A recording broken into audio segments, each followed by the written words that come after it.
ज्ञानी ज्ञान को संग्रहित नहीं करता।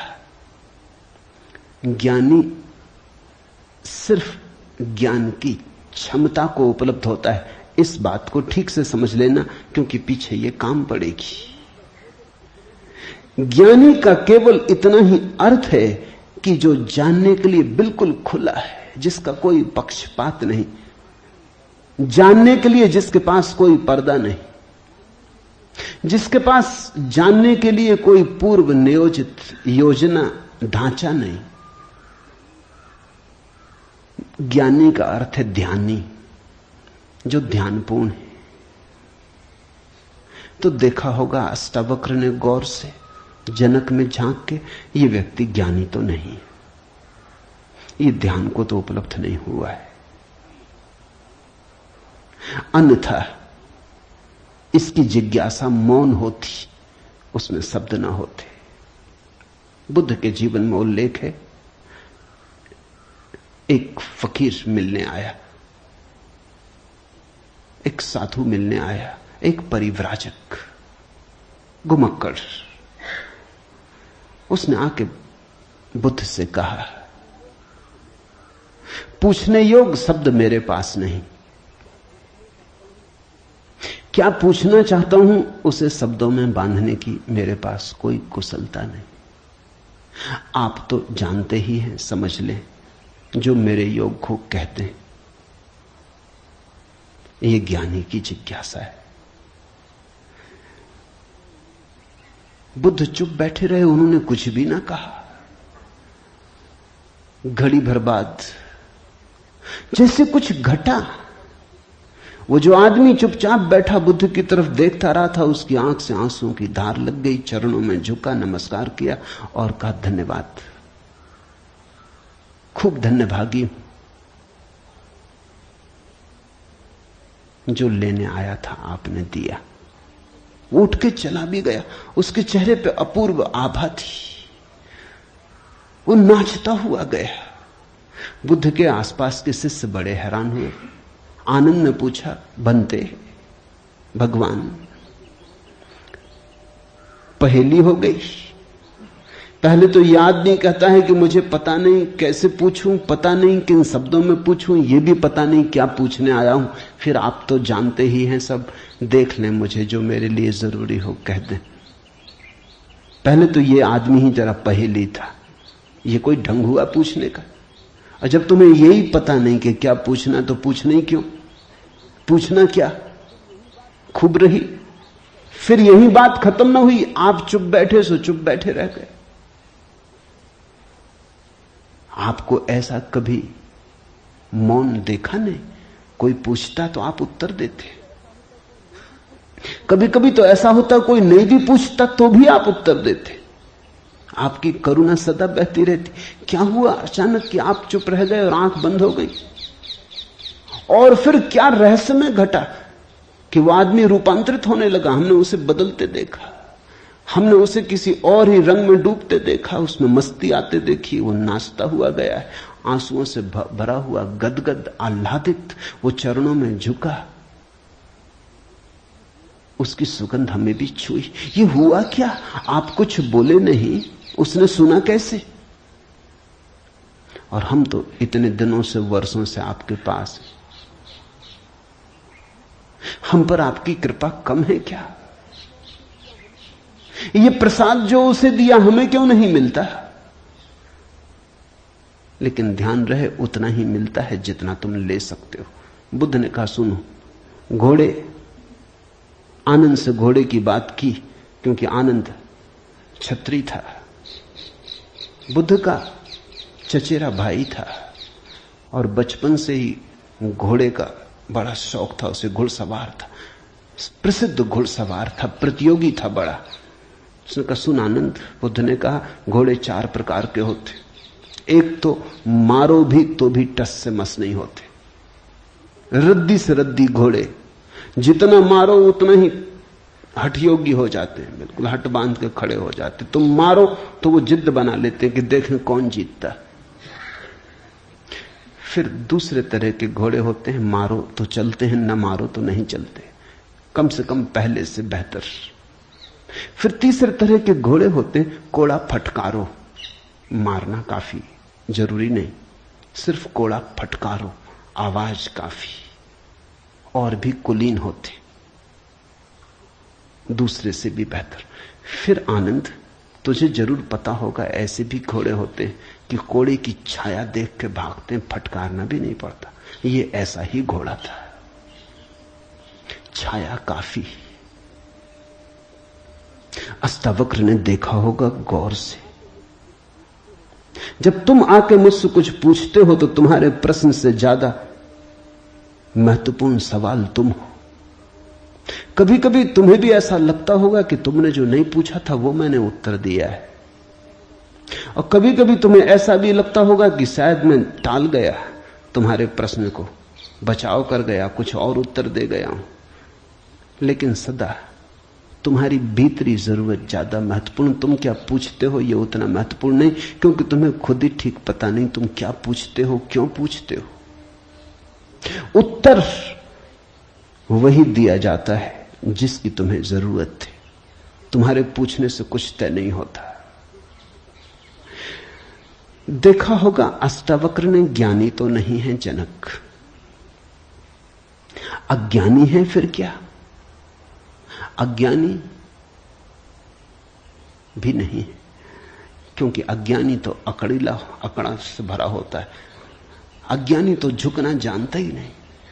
ये तो मुझ 12 साल की उम्र के लड़के के पैरों में झुक गया, साष्टांग दंडवत की। ये अज्ञानी के लिए असंभव है। अज्ञानी तो समझता है कि मैं जानता ही हूं, मुझे कौन समझाएगा।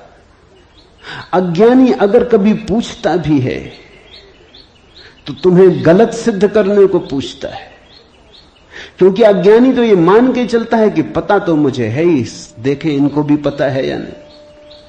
अज्ञानी परीक्षा के लिए पूछता है। नहीं, इसकी आंखें जनक की तो बड़ी निर्मल है।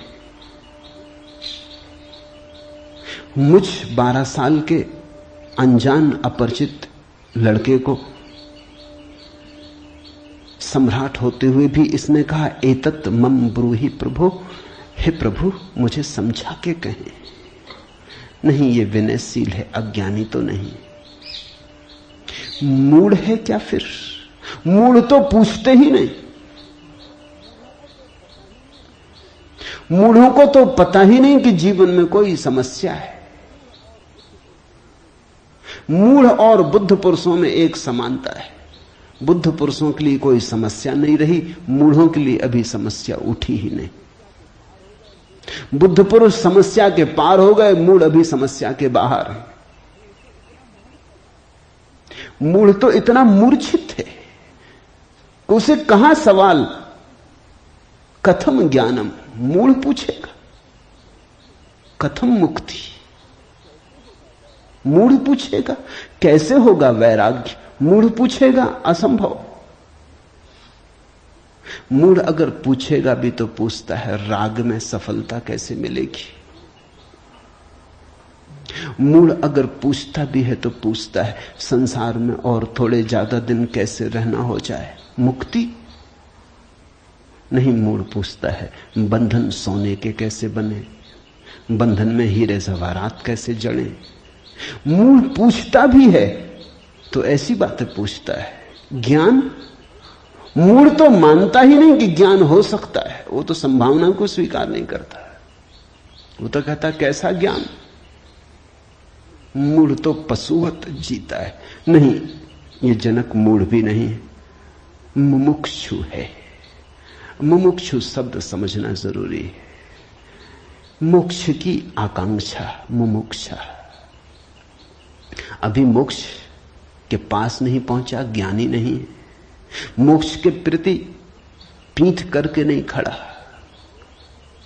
मूढ़ नहीं है।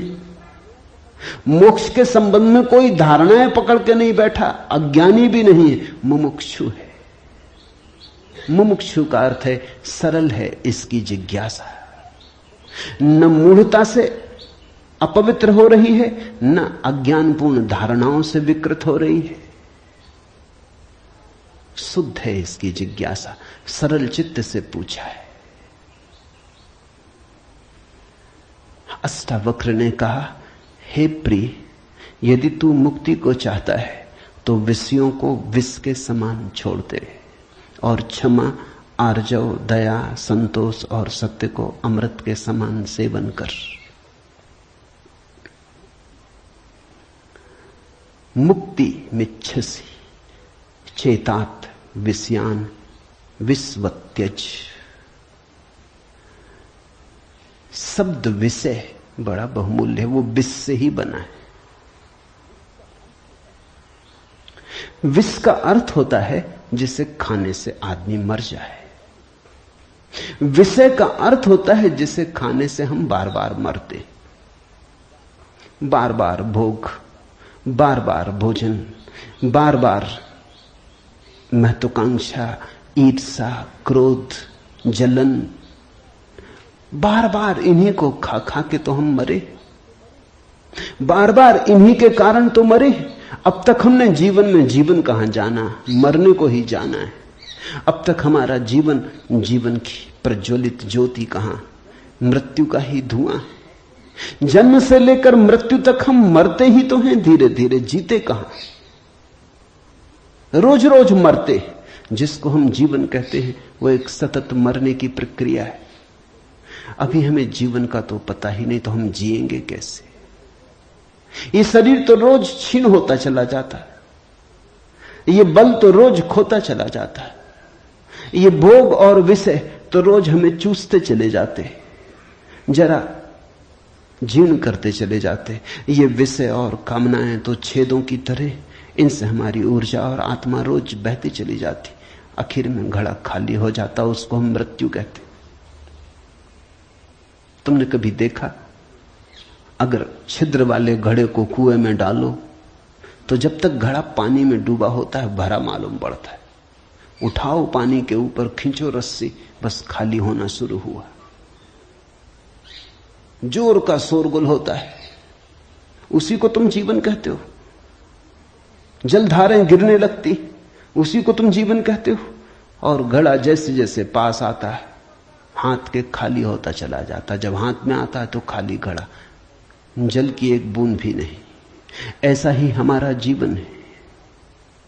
बच्चा पैदा नहीं हुआ, भरा मालूम होता है, पैदा हुआ कि खाली होना शुरू हुआ। जन्म का पहला दिन मृत्यु का पहला दिन है, खाली होने लगा। एक दिन मरा, 2 दिन मरा, 3 दिन मरा। जिनको तुम जन्मदिन कहते हो, अच्छा हो मृत्यु दिन कहो तो ज्यादा सत्यतर होगा। 1 साल मर जाते हो, उसको कहते हो चलो एक जन्मदिन आ गया। 50 साल मर गए, कहते हो 50 साल जी लिए, स्वर्ण जयंती मनाए। 50 साल मरे, मौत करीब आ रही, जीवन दूर जा रहा है, घड़ा खाली हो रहा है। जो दूर जा रहा है उसके आधार पर तुम जीवन को सोचते हो, या जो पास आ रहा है उसके आधार पर? यह कैसा उल्टा गणित। हम रोज मर रहे हैं, मौत करीब सरकती आती। अष्टावक्र कहते हैं विषय हैं विषवत, क्योंकि उन्हें खा खा के हम सिर्फ मरते हैं, उनसे कभी जीवन तो मिलता नहीं। यदि तू मुक्ति चाहता है हे तात, हे प्रिय, तो विषयों को विष के समान छोड़ दे और क्षमा, आर्जव, दया, संतोष और सत्य को अमृत के समान सेवन कर। अमृत का अर्थ होता है जिससे जीवन मिले, जिससे अमृतत्व मिले, जिससे उसका पता चले जो फिर कभी नहीं मरेगा। तो क्षमा, क्रोध विष है, क्षमा अमृत है। आर्जव, कुटिलता विष है, सीधा सरलपन आर्जव अमृत है। दया, कठोरता, क्रूरता विष है, दया, करुणा अमृत है। संतोष, असंतोष का कीड़ा खाए चला जाता। असंतोष का कीड़ा हृदय में कैंसर की तरह फैलता चला जाता है, विष को फैलाए चले जाता है। संतोष, जो है उससे तृप्ति, जो नहीं है उसकी आकांक्षा नहीं, जो है वो काफी से ज्यादा है, वो है ही काफी से ज्यादा, आंख खोलो, जरा देखो। संतोष कोई थोपना नहीं है ऊपर जीवन को, जरा गौर से देखो। तुम्हें जो मिला है वो तुम्हारी जरूरत से सदा ज्यादा है। तुम्हें जो चाहिए वो मिलता ही रहा है। तुमने जो चाहा है वो सदा मिल गया है। तुमने दुख चाहा है तो दुख मिल गया है। तुमने सुख चाहा है तो सुख मिल गया है। तुमने गलत चाहा तो गलत मिल गया है। तुम्हारी चाह ने तुम्हारे जीवन को रचा है। चाह बीज है, फिर जीवन उसकी फसल है। जन्मों जन्मों में जो तुम चाहते रहे हो वही तुम्हें मिलता रहा है। कई बार तुम सोचते हो हम कुछ और चाह रहे हैं, जब मिलता है तो कुछ और मिलता है। तो तुम्हारे चाहने में भूल नहीं हुई है, सिर्फ तुमने चाहने के लिए गलत शब्द चुन लिया था। जैसे तुम चाहते हो सफलता, मिलती है विफलता। तुम कहते हो विफलता मिल रही, चाही तो सफलता थी। लेकिन जिसने सफलता चाही उसने विफलता को स्वीकार कर ही लिया। वो विफलता से भीतर डर ही गया है। विफलता के कारण ही तो सफलता चाह रहा है। और जब जब सफलता चाहेगा तब तक विफलता का ख्याल आएगा। विफलता का ख्याल भी मजबूत होता चला जाएगा। सफलता तो कभी मिलेगी, लेकिन रास्ते पर यात्रा तो विफलता में ही बीतेगी। विफलता का भाव संघरीभूत होगा। वो इतना संघरीभूत हो जाएगा कि वही एक दिन प्रकट हो जाएगा। तब तुम कहते हो कि हमने तो सफलता चाही थी, लेकिन सफलता के चाहने में तुमने विफलता को चाह लिया। लाओजू ने कहा है सफलता चाही विफलता मिलेगी। अगर सचमुच सफलता चाहिए हो, सफलता चाहना ही मत, फिर तुम्हें कोई विफल नहीं कर सकता। तुम कहते हो हमने सम्मान चाहा था, अपमान मिल रहा है। सम्मान चाहता ही वही व्यक्ति है जिसका अपने प्रति कोई सम्मान नहीं। वही तो दूसरों से सम्मान चाहता है। अपने प्रति जिसका अपमान है वही तो दूसरों से अपने अपमान को भर लेना चाहता है, ढांक लेना चाहता है। सम्मान की आकांक्षा इस बात की खबर है कि तुम अपने भीतर अपमानित अनुभव कर रहे हो। तुम्हें अनुभव हो रहा है कि मैं कुछ भी नहीं हूं, दूसरे मुझे कुछ बना दे, सिंहासन पे बिठा दे, फताकाएं फहरा दे, झंडे उठा ले मेरे नाम के, दूसरे कुछ कर दे। तुम भिखमंगे हो। तुमने अपना अपमान तो खुद कर लिया जब तुमने सम्मान चाहा, और यह अपमान गहन होता जाएगा। लाओसू कहता है मेरा कोई अपमान नहीं कर सकता क्योंकि मैं सम्मान चाहता ही नहीं। यह सम्मान को पा लेना है। लाओसू कहता है मुझे कोई हरा नहीं सकता क्योंकि जीत की हमने बात ही छोड़ दी। अब हराओगे कैसे? तुम उसी को हरा सकते हो जो जीतना चाहता है। अब ये जरा उलझा हुआ हिसाब है। इस दुनिया में सम्मान उन्हें मिलता है जिन्होंने सम्मान नहीं चाहा। सफलता उन्हें मिलती है जिन्होंने सफलता नहीं चाही। क्योंकि जिन्होंने सफलता नहीं चाही उन्होंने तो स्वीकार ही कर लिया कि सफल तो हम हैं ही, अब और चाहना क्या है। सम्मान तो हमारे भीतर आत्मा का है ही, अब और चाहना क्या है। परमात्मा ने सम्मान दे दिया तुम्हें पैदा करके, अब और किसका सम्मान चाहते हो। परमात्मा ने तुम्हें काफी गौरव दे दिया, जीवन दिया, यह सौभाग्य दिया कि आंख खोलो, देखो हरे वृक्षों को, फूलों को, पक्षियों को, कान दिए, सुनो संगीत को, जलप्रपात के मरमर को, बोध दिया कि बुद्ध हो सको। अब और क्या चाहते हो? सम्मानित तो तुम हो गए, परमात्मा ने तुम्हें प्रमाण पत्र दिया। तुम भिखारी की तरह किन से प्रमाण पत्र मांग रहे हो? उनसे जो तुमसे प्रमाण पत्र मांग रहे। ये बड़ा मजेदार मामला है। दो भिखारी एक दूसरे के सामने खड़े भीख मांग रहे। ये भीख मिलेगी कैसे? दोनों भिखारी। तुम किससे सम्मान मांग रहे हो? किसके सामने खड़े हो? ये अपमान कर रहे हो तुम अपना, और यही अपमान गहन होता जाएगा। संतोष का अर्थ होता है देखो जो तुम्हारे पास है, देखो जरा आंख खोल के जो तुम्हें मिला ही है। ये अष्टावक्र की बड़ी बहुमूल्य कुंजी है, ये धीरे धीरे तुम्हें साफ होगी। अष्टावक्र की दृष्टि बड़ी क्रांतिकारी है, बड़ी अनूठी, जड़ मूल से क्रांति की है। संतोष और सत्य को अमृत के समान सेवन कर, क्योंकि असत्य के साथ जो जिएगा वो असत्य होता चला जाएगा। जो असत्य को बोलेगा, असत्य को जिएगा, स्वभावता असत्य से घिरता चला जाएगा।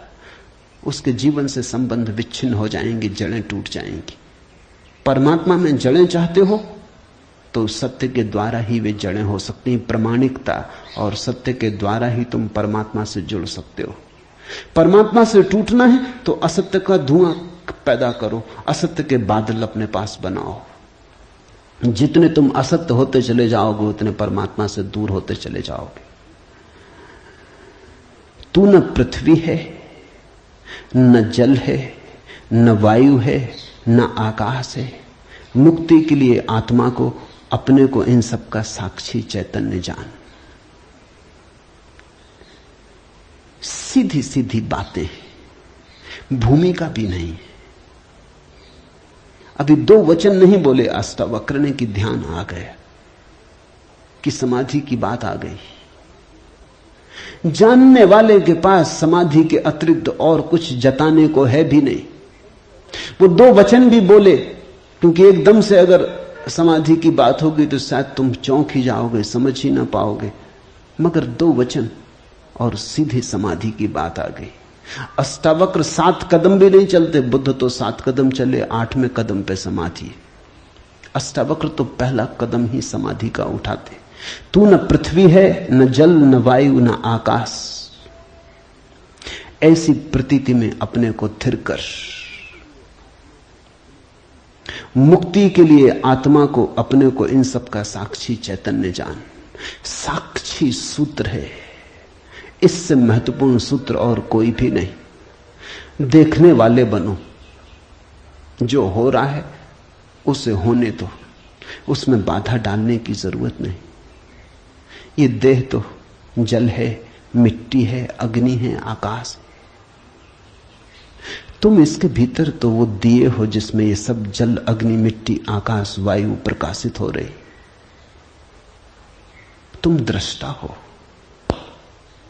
इस बात को गहन करो। साक्षिणाम चिद्रूपम आत्मानम विद्धि। ये इस जगत में सर्वाधिक बहुमूल्य सूत्र है। साक्षी बनो। इसी से होगा ज्ञान, इसी से होगा वैराग्य, इसी से होगी मुक्ति। प्रश्न 3 थे, उत्तर 1 है।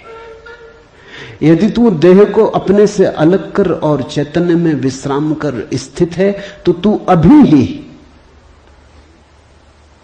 सुखी, शांत और बंध मुक्त हो जाएगा। इसलिए मैं कहता हूं यह जड़ मूल से क्रांति है। पतंजलि इतनी हिम्मत से नहीं कहते कि अभी ही। पतंजलि कहते हैं करो अभ्यास, यम नियम साधो, प्राणायाम, प्रत्याहार, आसन शुद्ध करो। जन्म जन्म लगेंगे तब सिद्धि है। महावीर कहते हैं 5 महाव्रत, और तब जन्म जन्म लगेंगे, तब होगी निर्जरा, तब कटेगा जाल कर्मों का। सुनो अष्टावक्र को। यदि देहम पृथकृत्य चित्ति विश्राम्य तिष्ठसि अधुनैव सुखी शांतो बंध मुक्तो भविष्यसि। अधुनैव, अभी, यहीं, इसी क्षण। यदि तू देह को अपने से अलग कर और चैतन्य में विश्राम कर स्थित है, अगर तूने एक बात देखनी शुरू कर दी कि देह मैं नहीं हूं, मैं करता और भोगता नहीं हूं, ये जो देखने वाला मेरे भीतर छिपा है, जो सब देखता है। बचपन था कभी तो बचपन देखा, फिर जवानी आई तो जवानी देखी, फिर बुढ़ापा आया तो बुढ़ापा देखा। बचपन नहीं रहा तो मैं बचपन तो नहीं हो सकता। आया और गया, मैं तो हूं। जवानी नहीं रही तो मैं जवानी तो नहीं हो सकता। आई और गई, मैं तो हूं। बुढ़ापा आया, जा रहा है तो मैं बुढ़ापा नहीं हो सकता, क्योंकि जो आता है जाता है वो मैं कैसे हो सकता हूं। मैं तो सदा हूं, जिस पे बचपन आया, जिस पे जवानी आई, जिस पे बुढ़ापा आया, जिस पे हजार चीजें आई और गई, मैं वही शाश्वत हूं। स्टेशनों की तरह बदलती रहती बचपन, जवानी, बुढ़ापा, जन्म, यात्री चलता जाता। तुम स्टेशन के साथ अपने को एक तो नहीं समझ लेते। पूना की स्टेशन पर तुम ऐसा तो नहीं समझ लेते कि मैं पूना हूं। फिर पहुंचे मनमाड़ तो ऐसा तो नहीं समझ लेते कि मैं मनमाड़ हूं। तुम जानते हो कि पूना आई गई, मनमाड़ आया गया। तुम तो यात्री हो, तुम तो दृष्टा हो जिसने पूना देखी, पूना आई, जिसने मनमाड़ देखा, मनमाड़ आया। तुम तो देखने वाले हो। तो पहली बात, जो हो रहा है उसमें से देखने वाले को अलग कर लो, देह को अपने से अलग कर, और चैतन्य में विश्राम। और करने योग्य कुछ भी नहीं है। जैसे लाओत्सु का सूत्र है समर्पण, वैसे अष्टावक्र का सूत्र है विश्राम, रेस्ट। करने का कुछ भी नहीं है। मेरे पास लोग आते हैं, वो कहते हैं ध्यान कैसे करें। वो प्रश्न ही गलत पूछ रहे हैं। गलत पूछते हैं तो मैं उनको कहता हूं करो। क्या करोगे? तो उनको बता देता हूं कि करो, कुछ ना कुछ तो करना ही पड़ेगा। अभी तुम्हें करने की खुजलाहट है तो उसे तो पूरा करना होगा। खुजली है तो क्या करोगे? बिना खुजाए नहीं बनता। लेकिन धीरे धीरे उनको करवा करवा के थका डालता हूं। फिर वो कहते हैं अब इससे छुटकारा दिलवाओ। अब कब तक ये करते रहे? उनको तो मैं तो पहले ही राजी था, लेकिन तुम्हें समझने में जरा देर लगी। अब विश्राम करो। ध्यान का आत्यंतिक अर्थ विश्राम है। चित्ती विश्राम में तिष्ठसि, जो विश्राम में ठहरा देता अपने चेतना को, जो होने मात्र में ठहर जाता, कुछ करने को नहीं। क्योंकि जिसे तुम खोज रहे हो वो मिला ही हुआ है। क्योंकि जिसे तुम खोज रहे हो उसे कभी खोया ही नहीं, उसे खोया नहीं जा सकता। वही तुम्हारा स्वभाव है। अयम आत्मा ब्रह्म, तुम ब्रह्म हो, अनल हक, तुम सत्य हो। कहां खोजते हो? कहां भागे चले जाते हो? अपने को ही खोजने कहां भागे चले जाते हो? रुको, ठहरो। परमात्मा दौड़ने से नहीं मिलता, क्योंकि परमात्मा दौड़ने वाले में छिपा है। परमात्मा कुछ करने से नहीं मिलता, क्योंकि परमात्मा करने वाले में छिपा है। परमात्मा के होने के लिए कुछ करने की जरूरत ही नहीं, तुम हो ही। इसलिए अष्टावक्र कहते हैं चित्ती विश्राम में विश्राम करो। ढीले छोड़ो अपने को, ये तनाव छोड़ो। कहां जाते? कहीं जाने को नहीं, कहीं पहुंचने को नहीं। और चैतन्य में विश्राम, तो तू अभी ही इसी क्षण अधुनैव सुखी, शांत और बंध मुक्त हो जाएगा। अनूठा है वचन, नहीं कोई और शास्त्र इसका मुकाबला करता है। तू ब्राह्मण आदि वर्ण नहीं, और न तू कोई आश्रम वाला है, और न आंख आदि इंद्रियों का विषय। असंग और निराकार तू सबका, विश्व का साक्षी है, ऐसा जानकर सुखी हो। अब ब्राह्मण कैसे टीका लिखे? तू ब्राह्मण आदि वर्ण नहीं। अब हिंदू इस शास्त्र को कैसे सिर पे उठाएं? क्योंकि उनका तो सारा धर्म वर्ण और आश्रम पे खड़ा है, और ये तो पहले से ही अष्टावक्र जड़ काटने लगे। वो कहते हैं तू कोई ब्राह्मण नहीं है, न कोई शूद्र है, न कोई क्षत्रिय है। ये सब बकवास है, ये सब ऊपर के आरोपण है, ये सब राजनीति और समाज का खेल है। तू तो सिर्फ ब्रह्म है, ब्राह्मण नहीं, क्षत्रिय नहीं, शूद्र नहीं। तू ब्राह्मण आदि वर्ण नहीं, और न तू कोई आश्रम वाला है, और न तो यह है कि तू ब्रह्मचर्य आश्रम में है, कि गृहस्थाश्रम में है, कि वानप्रस्थ की संन्यास। कोई आश्रम वाला नहीं है। तू तो इन सारी स्थानों के भीतर से गुजरने वाला दृष्टा साक्षी। अष्टावक्र की गीता है, हिंदू दावा नहीं कर सकते हमारी। अष्टावक्र की गीता सबकी है। अगर अष्टावक्र के समय में मुसलमान होते, हिंदू होते, ईसाई होते, तो उन्होंने कहा होता न तू हिंदू है, न तू ईसाई है, न तू मुसलमान है। अब ऐसे अष्टावक्र को कौन मंदिर बनाए, इसके लिए कौन इसके शास्त्र को सिर पे उठाए, कौन दावेदार बने? क्योंकि ये सभी का निषेध कर रहे हैं। मगर ये सत्य की सीधी घोषणा है, असंग और निराकार तू सबका, विश्व का साक्षी है, ऐसा जानकर सुखी हो। अष्टावक्र ये नहीं कहता कि ऐसा तुम जानोगे तो फिर सुखी होगे। वचन को ठीक से सुनना, अष्टावक्र कहते हैं ऐसा जानकर सुखी हो।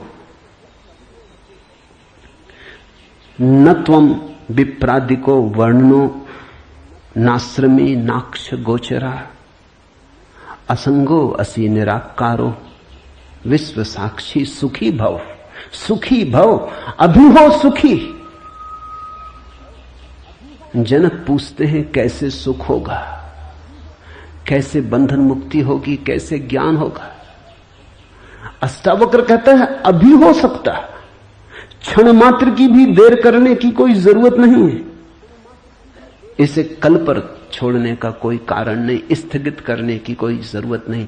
ये घटना भविष्य में नहीं घटती, या तो घटती है अभी या कभी नहीं घटती।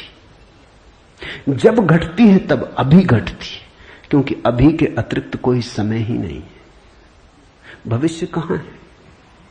जब आता है तब अभी की तरह आता है। तो जो भी ज्ञान को उत्पन्न हुए हैं अभी उत्पन्न हुए। कभी पर मत छोड़ना, वो मन की चालाकी है। मन कहता है इतने जल्दी कैसे हो सकता है, तैयारी तो कर ले। मेरे पास लोग आते हैं, वो कहते हैं संन्यास लेना, लेंगे कभी, कभी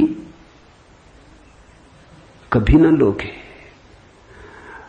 कभी पर टाला तो सदा के लिए टाला, कभी आता ही नहीं। लेना हो तो अभी, अभी के अतिरिक्त कोई समय ही नहीं है।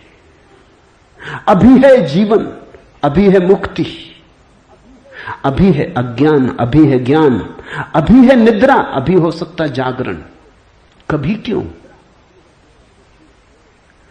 कठिन होता मन को, क्योंकि मन कहता है तैयारी तो करने दो। मन कहता है कोई भी काम तैयारी के बिना कैसे घटता। आदमी को विश्वविद्यालय से प्रमाण पत्र लेना है तो वर्षों लगते, डॉक्टरेट करनी है तो 20-25 साल लग जाते, मेहनत करते करते फिर आदमी आके डॉक्टर हो पाता। अभी कैसे हो सकते? अष्टावक्र भी जानते, दुकान करनी हो तो अभी थोड़ी खुल जाएगी। इकट्ठा करना पड़े, आयोजन करना पड़े, सामान लाना पड़े, दुकान बनानी पड़े, ग्राहक खोजने पड़े, विज्ञापन भेजना पड़े, वर्षों लगते। इस जगत में कोई भी चीज अभी तो घटती नहीं, क्रम से घटती है। ठीक है, अष्टावक्र भी जानते हैं, मैं भी जानता हूं। लेकिन एक घटना यहां ऐसी है जो अभी घटती है, वो परमात्मा है। वो तुम्हारी दुकान नहीं, न तुम्हारा परीक्षालय, न तुम्हारा विश्वविद्यालय। परमात्मा क्रम से नहीं घटता, परमात्मा घट ही चुका है। आंख भर खोलने की बात है, सूरज निकल ही चुका है। सूरज तुम्हारे आंख के लिए नहीं रुका है कि तुम जब आंख खोलोगे तब निकलेगा। सूरज निकल ही चुका है, प्रकाश सब तरफ भरा ही है, अहिर्निश गूंज रहा उसका नाद, ओंकार की ध्वनि सब तरफ गूंज रही है। सतत अनाहत चारों तरफ गूंज रहा है। खोलो कान, खोलो आंख। आंख खोलने में कितना समय लगता है, उतना समय भी परमात्मा को पाने में नहीं लगता। पल तो लगता, पलक के झपने में। पल का अर्थ ही होता है जितना समय पलक को झपने में लगता उतना पल, मगर परमात्मा को पाने में पल भी नहीं लगता।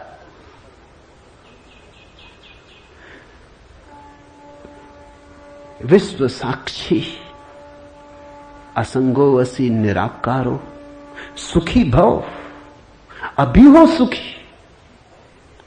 उधार नहीं है अष्टावक्र का धर्म, नगद, कैश।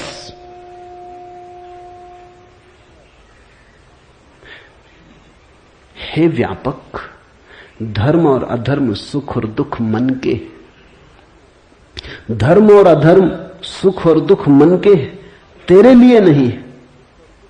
तू न करता है न भोगता है, तू तो सर्वदा मुक्ति ही है। मुक्ति हमारा स्वभाव है, ज्ञान हमारा स्वभाव है, परमात्मा हमारा होने का ढंग है, हमारा केंद्र है, हमारे जीवन की श्वास है, हमारा होना है। धर्मो अधर्मो सुखम दुखम मान सानी नते विभो। अष्टावक्र कहते हैं, हे व्यापक, हे विभावान, हे विभूति संपन्न, धर्म और अधर्म, सुख और दुख मन के, ये सब मन की ही तरंगे। बुरा किया, अच्छा किया, पाप किया, पुण्य किया, मंदिर बनाया, दान दिया, सब मन के।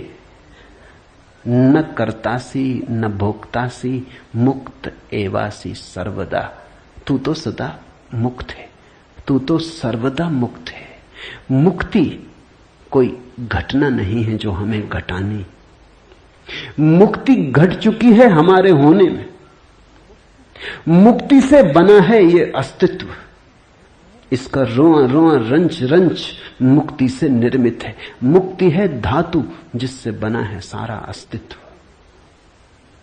स्वतंत्रता स्वभाव है, ये उद्घोषणा। बस समझी कि क्रांति घट जाती है, समझने के अतिरिक्त कुछ करना नहीं। ये बात ख्याल में उतर जाए, तुम सुन लो इसे मन भर के बस। तो आज इतना ही कहना चाहूंगा। अष्टावक्र को समझने की चेष्टा भर करना। अष्टावक्र में करने का कोई इंसान नहीं है, इसलिए तुम ये मत सोचना कि अब कोई तरकीब निकलेगी जो हम करेंगे। अष्टावक्र कुछ करने को कहते ही नहीं। तुम विश्राम से सुन लो, करने को कुछ होने वाला ही नहीं है, इसलिए तुम कॉपी वगैरह नोटबुक लेके मत आना कि लिख लेंगे, कुछ आएगा सूत्र तो नोट कर लेंगे, करके देख लेंगे। करने का यहां कुछ काम ही नहीं है, इसलिए तुम भविष्य की फिक्र छोड़ के सुनना। तुम सिर्फ सुन लेना, तुम सिर्फ मेरे पास बैठ के शांत भाव से सुन लेना, विश्राम में सुन लेना। सुनते सुनते तुम मुक्त हो जा सकते हो। इसलिए महावीर ने कहा है कि श्रावक मुक्त हो सकता है सिर्फ सुनते सुनते। श्रावक का अर्थ होता है जो सुनते सुनते मुक्त हो जाए। साधु का तो अर्थ ही इतना है कि जो सुन सुन के मुक्त ना हो सका, थोड़ा कमजोर बुद्धि का है, कुछ करना पड़ा। सिर्फ कोड़े की छाया काफी न थी, घोड़ा जरा कुजात है, कोड़ा फटकारा तब थोड़ा चला, या मारा तो थोड़ा चला। छाया काफी है, तुम सुन लेना, कोड़े की छाया दिखाई पड़ जाएगी। तो अष्टावक्र के साथ एक बात स्मरण रखना, कुछ करने को नहीं है, इसलिए तुम आनंद भाव से सुन सकते हो। इसमें से कुछ निकालना नहीं है कि फिर करके देखेंगे। जो घटेगा वो सुनने में घटेगा। सम्यक श्रवण सूत्र है। अधुनैव सुखी शांतो बंध मुक्तो भविष्यसि। अभी हो जा मुक्त, इसी क्षण हो जा मुक्त।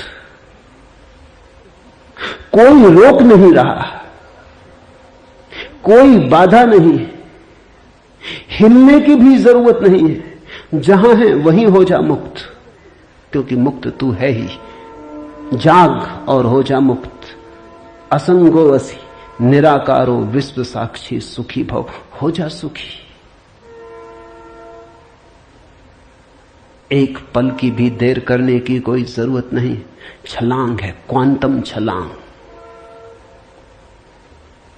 सीढ़ियां नहीं है अष्टावक्र में, क्रमिक विकास नहीं है, सडन इसी क्षण हो सकता है।